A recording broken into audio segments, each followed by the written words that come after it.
Hello everyone. Let us continue with the third chapter of economy.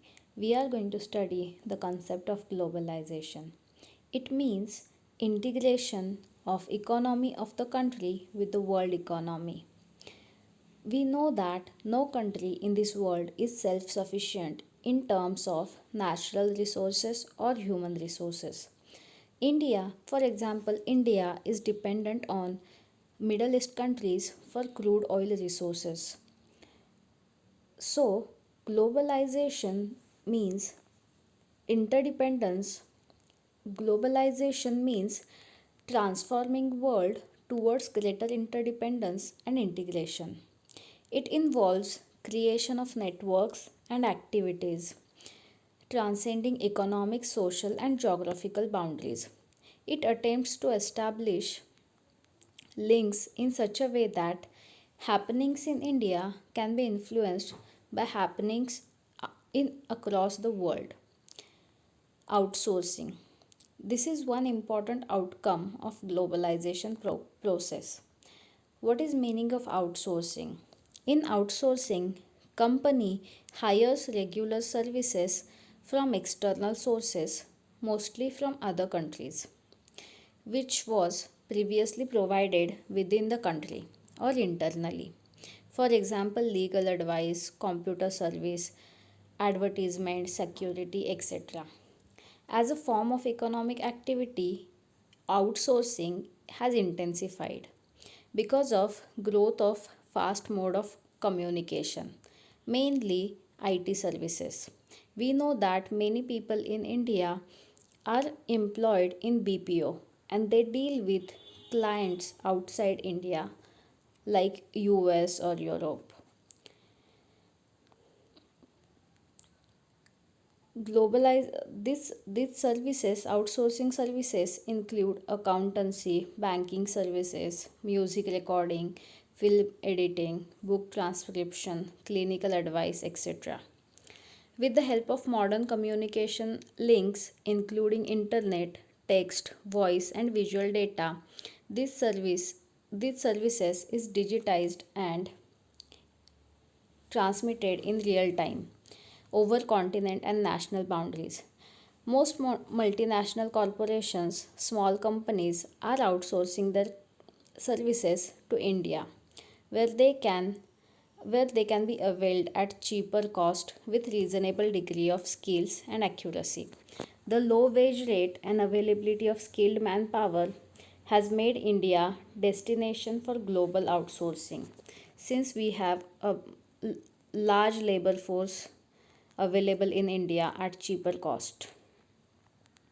Global footprint. Owing to globalization, you may find many Indian companies have expanded in other countries. For example, ONGC Videsh. It is subsidiary of Indian Public Sector Enterprise.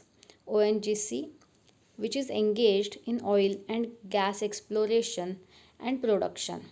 It has projects in 16 countries.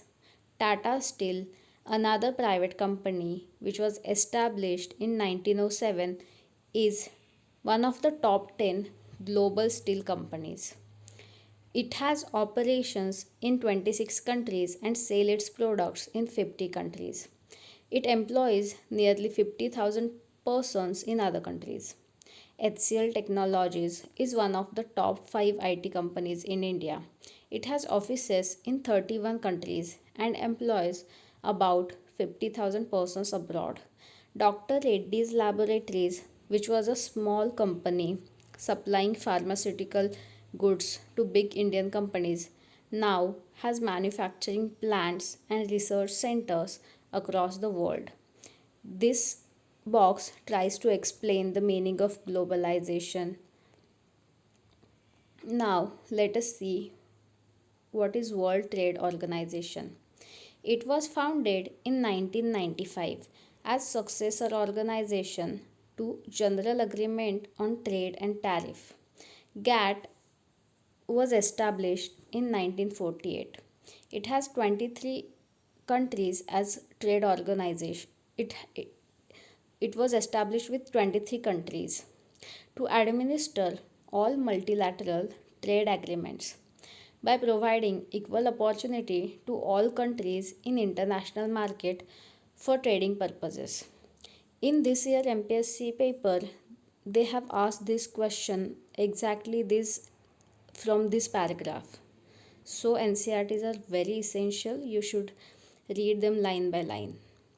WTO is expected to establish a rule-based trading regime in which nations cannot place arbitrary restrictions on trade so that every country can benefit from free trade. In addition, its purpose is also to enlarge production and trade of services to ensure optimum utilization of world resources and protect environment. WTO agreements covers trade in goods as well as services. It facilitates international trade through tariff and non-tariff barriers and providing greater market. As important member, India has been forefront of framing fair global rules, regulations and safeguards and advocating interest of developing world. India is very committed to liberalization of trade and it is advocating for removal of quantitative restrictions on imports and reducing tariff rates.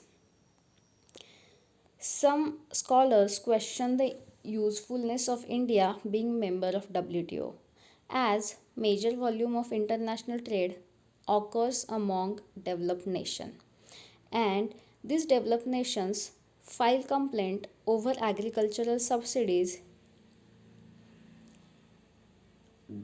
uh, file complaints over agriculture subsidies given in developing countries and they feel cheated because they are forced to open their markets for developed world but same access is not allowed to them.